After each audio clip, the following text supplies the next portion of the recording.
Hey guys, welcome back. Today I am working on week 45 of Project Life.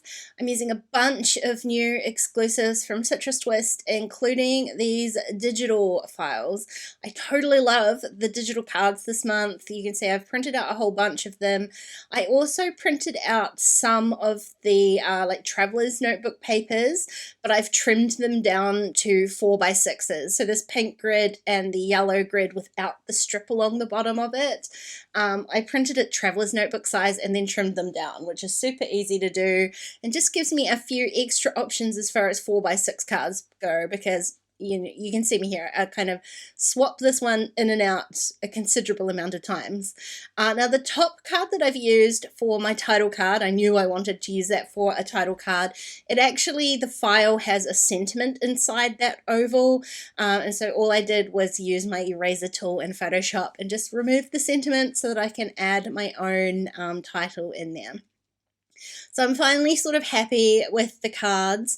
You can be sure that I printed that pink and red striped 3x4 card. You can be sure I printed that several times. It's definitely going to be in my December daily album as well.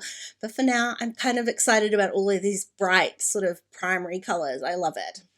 Now I'm going through the exclusive die cuts for December. You can see like there's a mega bunch.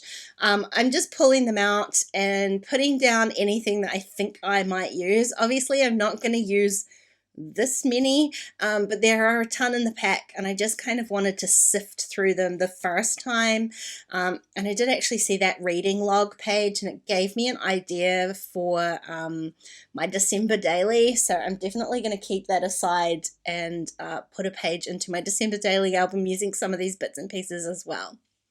Now, I'm not going to use all of these, but I've also got chipboard stickers to use as well, so I'm just gonna start, because otherwise I kind of end up, I don't know, like overthinking every little thing. And really what I hoped for today was a really quick layout, because December's busy, there's a lot of bits and pieces going on, and I just wanted to get Project Life done so that I don't end up falling too much further behind than I already am.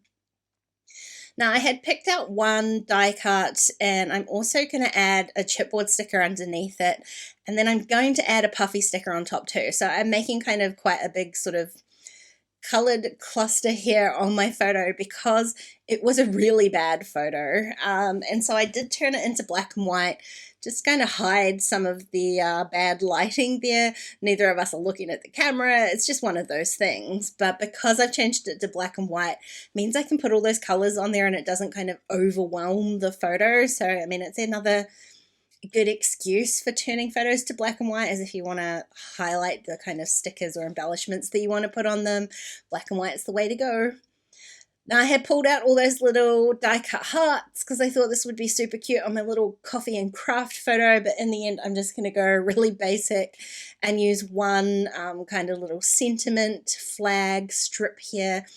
Now it does have some kind of fake stitch lines on one side of it, and I'm going to later on kind of take inspiration from that and add some actual stitching of my own, but I saw those little stitch marks and I thought, this whole sort of collection does kind of have a, I don't know, kind of homemade folksy kind of feel to it, a little bit vintagey, and so I decided to add a little bit of texture with some stitching that way.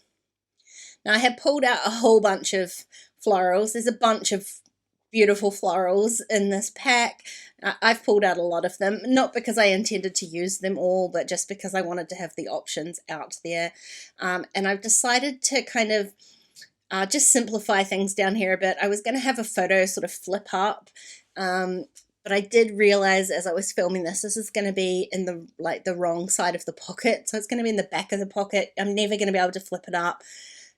To me, it wasn't worth the time it was going to take to do the flip up, so I just removed one of those photos. I'll do that photo in a traveler's notebook or something somewhere along the line. For now, I'm just going to stick with the one photo. I've kind of got the placements simplified. I've got a little floral, I've got my photo, and so I could mark out where I was going to do my journaling, and I just ran that through my typewriter into my diary and directly onto the card. And that's going to be the only journaling that I kind of add this week. Everything else is pretty self-explanatory or will or has already ended up in a traveler's notebook or will end up in a album somewhere else. So I'm not adding too much in the way of words this week, just letting the sentiments and stickers do the work for me.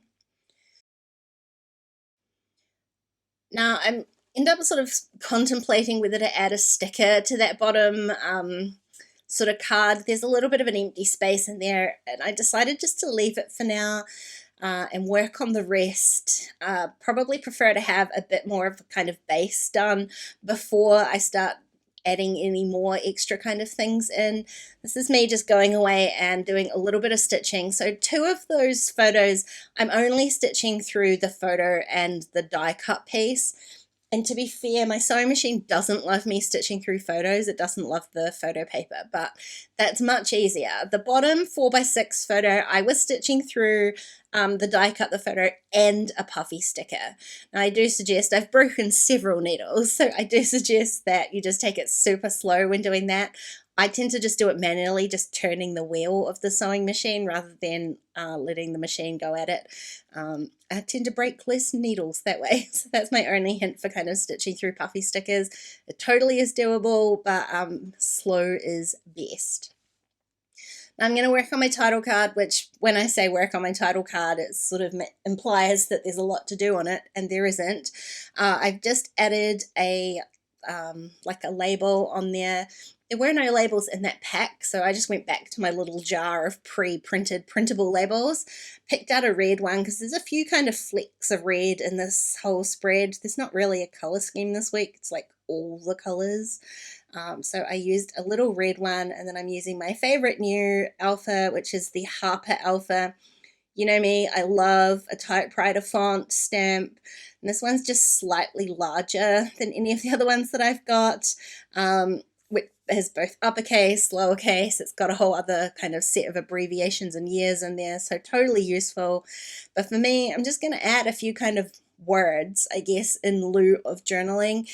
So I stamped my title card, title, and then I filled in that little space on the 4x6 card with ugh. And I'm also going to stamp along the space at the bottom of this journal card. I'm going to stamp drink up.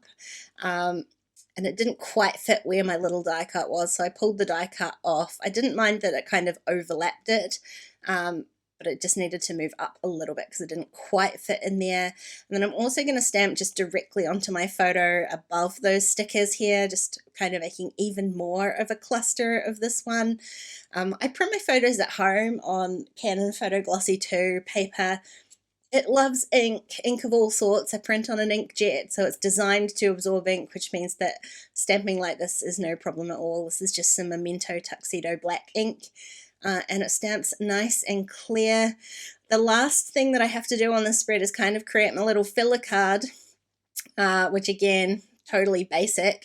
I've got 3 photos of kind of drinks on this card, so I decided that the little embellishment I would add would be this cute little yellow coffee cup. So I took my little sentiment quote there and I added some stitching, again, just a little bit of consistency, popped on the little coffee cup, and it needed just something else, like sort of 3 things on there. So I've got the quote, the cup, and I'm just going to add a couple of enamel dots. These are from an older pack, but I thought the colors worked really nicely. And that is this spread all done. So super simple. That was my goal for this spread, and I've totally fulfilled it, but I just adore all of the colors. Do check out those printables from Citrus Twist this month. They are super cute. If you enjoyed this video, please give it a thumbs up and don't forget to subscribe to my channel if you haven't already. If you want to keep watching, there are a couple more videos on screen. Otherwise, I'll see you next time. Bye!